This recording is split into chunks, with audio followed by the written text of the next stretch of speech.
Action! ఒక cinema చూస్తున్నప్పుడు screen మీద హీరో నడుచుకుంటూ వస్తున్న హైప్ ఒక ఎత్తు అయితే, అతను నోరు విప్పి పవర్ఫుల్ డైలాగ్ చెప్పినప్పుడు థియేటర్లు బద్దలయ్యే రెస్పాన్స్ మరొక ఎత్తు. కానీ ఎప్పుడైనా ఆలోచించారా? షూటింగ్కి ముందు అది కేవలం తెల్ల కాగితం మీద రాసిన కొన్ని అక్షరాలు మాత్రమే. మరి ఆ కొన్ని అక్షరాలకి థియేటర్లో విజిల్స్ వేసే రేంజ్ ఎలా వస్తుంది? డైలాగ్స్ అంటే ప్రాసలు రైమింగ్లు రాయడమేనా? కాదు, దాని వెనుక ఒక మైండ్ గేమ్ ఉంది.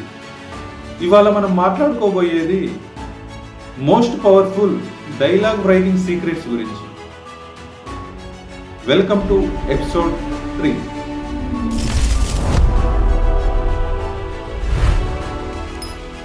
డైలాగులు రాసేటప్పుడు టాప్ రైటర్స్ వాడే సీక్రెట్ అంటే డైలాగ్ వినగానే ఆడియన్స్ మైండ్కి షాక్ కలగాలి.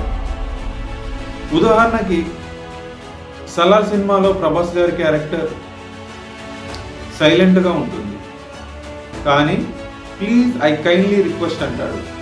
అక్కడ ఆ రిక్వెస్ట్ అనే పదం వెనుక ఉన్న ఇంటెన్సిటీ ఆడియన్స్కి గూస్ బంప్ తెప్పిస్తుంది. దీనితో పాటు ప్రతి డైలాగ్ ఒక రిథమ్ ఉంటుంది.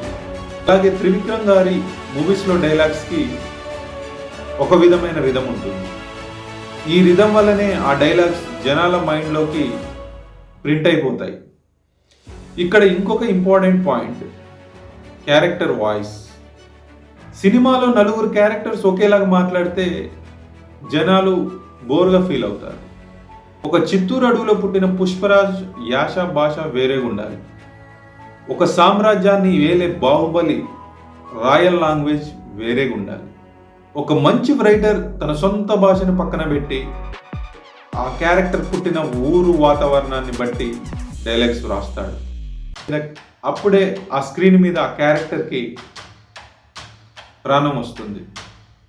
సో ఇదండి థియేటర్ని షేక్ చేసే డైలాగ్స్ వెనుకున్న అసలైన సినిమాటిక్ సీక్రెట్.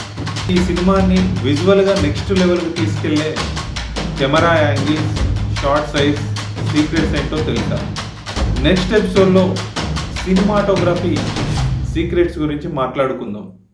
మీకు ఈ కంటెంట్ కనుక నచ్చినట్లయితే ఇప్పుడే సబ్స్క్రైబ్ చేసుకోండి. This is Kunja Naresh signing off.